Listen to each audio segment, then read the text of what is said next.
President of the United States has seen the light. Instead of standing up and applauding the likes of Felipe Calderon, the president of Mexico, over his rule of law statements and, hey, let's just let everybody come over the border statements, instead of giving him a standing O, the president apparently got his ears pinned back on the issue, and he's sending troops now.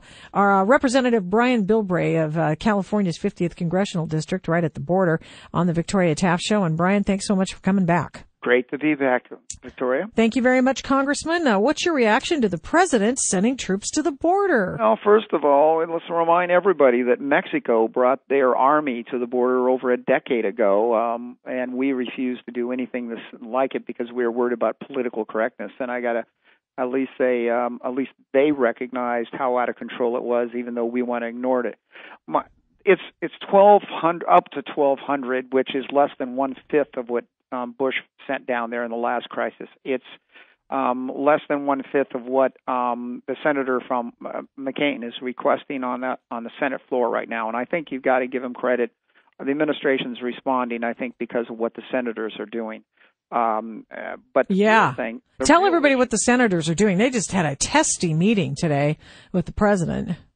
Well, I have a feeling there's a lot of this discussion that isn't going as well as the president would like. But I would just ask the president of saying, that's all fine to talk about the sending the National Guard there. But Victoria, the real problem of immigration or illegal immigration is not at the border. Those are symptoms. The real problems is in the neighborhoods across this country, including in Oregon. That the person who illegally hires an illegal to exploit the cheap labor, that's the source of the problem. And until the Obama administration is willing to do what the Bush administration wasn't willing to do, and that is crack down on the people who are hiring the illegals, you're going to continue to have that problem in my neighborhood. We're the battleground, but we're not the source of the problem. The problem is not the border. The problem is the job market throughout the United States is basically wide open for illegals to get hired, and no one is making the effort to crack down on it.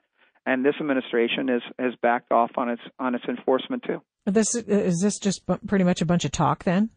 Well, I think it's a great symbolic act because they respond to the crisis. But the question is everybody in Washington loves to do backflips whenever there's a crisis, but then when it's the heavy lifting of trying to get your friends to do the right thing. Tell your contributors, sorry, you're not going to be able to continue to operate these illegal business activities of hiring illegals like you have for years. And I know it was great for business, but it's got to end now. Mm-hmm. Nobody wants to do that. Nobody wants to do the heavy, tough stuff. Sending the National Guard's been there, done that. We did that a long time ago. Mm-hmm. Don't talk about it as if it's something new and fresh. Right. Talk about what aren't you doing about hiring more ICE agents to be able to crack down and go into those sweatshops that are making the money off the side. Because once you start cracking down on the people exploiting the cheap labor, the illegals will get the word that there's no more jobs in the United States. Not only don't come, but when we get these people to stop paying illegals to stay here, they won't hang around. Well, and, this is the day that the president made an announcement that he's going to the Gulf Coast to see the oil spill, and he's sending troops to the border. I mean, this is a guy who apparently just looked at the latest approval ratings. Well, and, there's a whole lot of other things we can get into, but when you're talking about someone with very little, if no experience at all in really managing these issues. He should draw on people around him that know it. And frankly, I think he's getting whipsawed because one person says one thing and they may say the other. But the real kicker still comes down to it. How can you sit there and say you want border control when you announce to the world in front of the president of Mexico that you want to reward people who come here illegally? Mm-hmm. How in the world could you ever make that kind of statement and expect illegal immigration to stop? And, how as a parent could he think it'd be a good idea to announce to the world that you're going to reward the child who breaks the rules and you're going to do it in front of the children who are waiting patiently to play by the rules?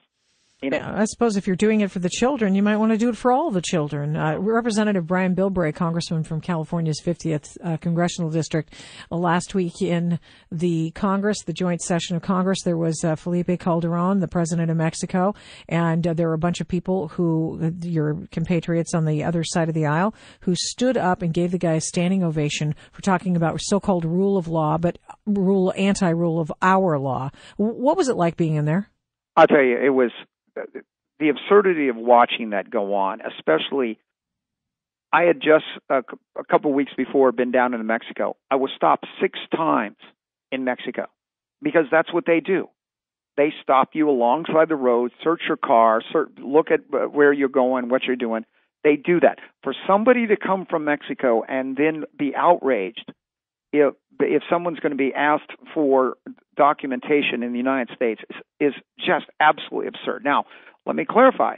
I applaud Calderon for stopping and keeping an eye on what's going on south of the border. I applaud his effort there, but I am outraged that he has the gall after the battle he's fighting down there to come up here and tell us that we can't implement a federal law at a state level. I mean, he was pandering to his voters, which is fine, Victoria. In all fairness, I guess we shouldn't be upset about Calderon because we don't elect him to represent us. He was speaking for people in Mexico. Fine. What outrages me is when I see our president saying that kind of thing. He's supposed to be representing the American people. Well, he doesn't represent the American people. He represents his people, his Democrats. That's it, right?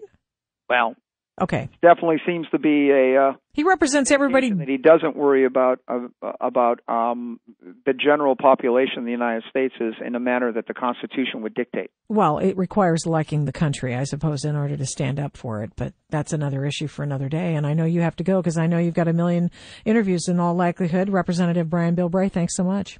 Thank you very much. God bless. Thank you very much. God bless you.